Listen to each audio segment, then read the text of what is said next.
Imaginez que nous sommes au début d'Internet dans les années 90, et c'est exactement ce qui se passe. C'est aujourd'hui, on a une technologie qui peut révolutionner tous les secteurs de métier, sauf que pour la comprendre, il faut rentrer en profondeur et s'intéresser.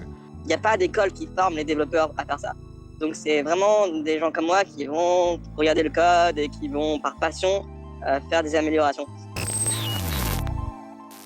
Le Bitcoin, c'est une des premières crypto-monnaies, c'est comparé à l'or numérique et donc voilà, ça permet d'échanger de l'argent entre deux entités en se passant des banques en fait et en se passant d'intermédiaires. Ethereum, c'est une nouvelle crypto-monnaie et en fait, c'est ce qui permet de faire des contrats intelligents et donc de se passer de l'intermédiaire, mais pas uniquement au niveau financier pour les banques, mais pour tout ce qui pourrait être des services, par exemple pour Airbnb, on pourrait louer directement un appartement à une personne en se passant de la plateforme Airbnb.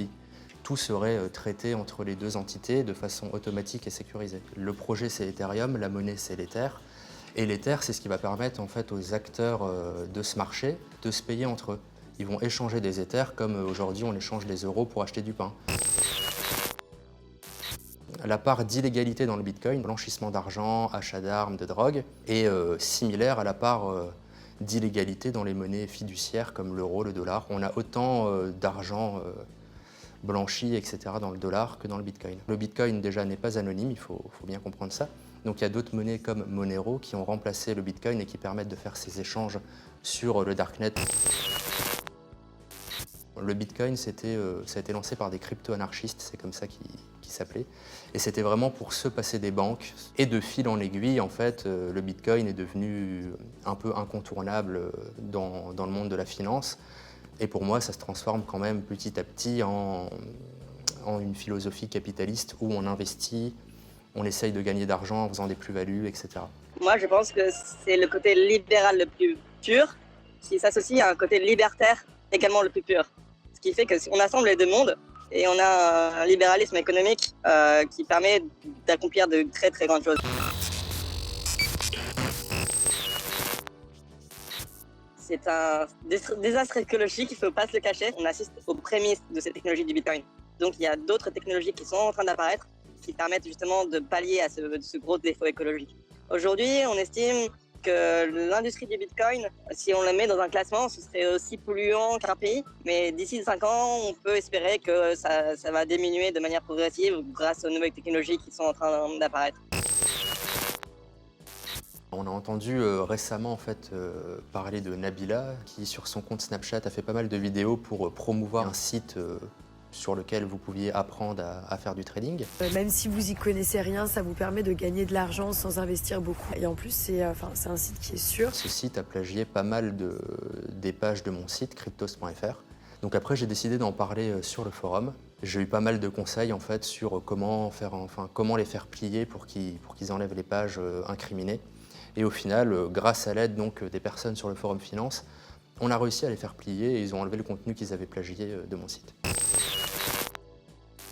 Si des gens ont envie de se lancer dans la crypto-monnaie, je leur conseillerais 3 choses. D'abord, donc, de n'investir que ce qu'ils sont prêts à perdre, de ne pas faire de prêts ou de ne pas investir toutes leurs économies dedans. Mon deuxième conseil, ça serait de vraiment bien se renseigner sur le sujet pour utiliser les meilleures plateformes possibles. Et la troisième chose, essayez de regarder où personne ne regarde.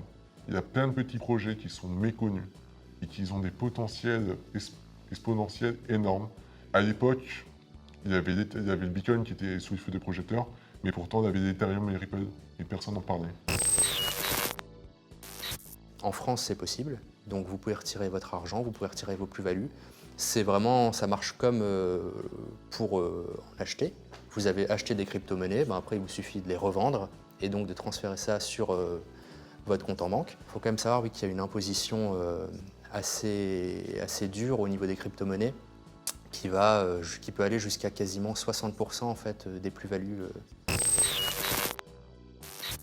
Donc oui, il y a pas mal de mèmes dans le monde des crypto-monnaies, la Lambo, aller sur la Lune, etc., to the moon.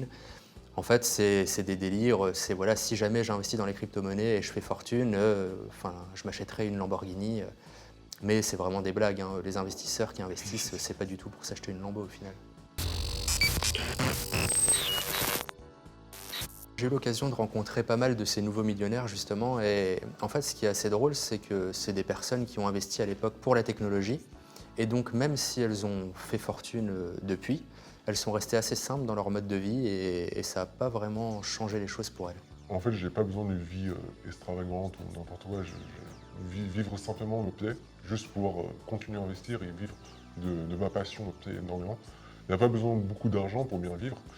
Et je pense que j'ai encore l'intention que même vers 2020, 2022, continuer à investir dans des projets de blockchain, ainsi de suite. Pour moi, c'est juste une alternative à l'investissement traditionnel dans des startups. Je trouve la technologie en fait liée aux crypto-monnaies passionnante, mais après ça reste un investissement comme un autre, comme investir dans l'immobilier, comme investir dans la bourse. Faut comprendre que par contre c'est un investissement très risqué, et donc si vraiment j'arrivais à faire fortune avec les crypto-monnaies, je pense que je le réinvestirais ailleurs, comme dans la pierre, ou alors peut-être que je montrerais une entreprise sur les cryptos. C'est un passe-temps, c'est une passion, c'est quelque chose qu'on aime beaucoup et qu'on prend plaisir. On doit prendre plaisir à ce monde, sinon ça n'a aucun intérêt.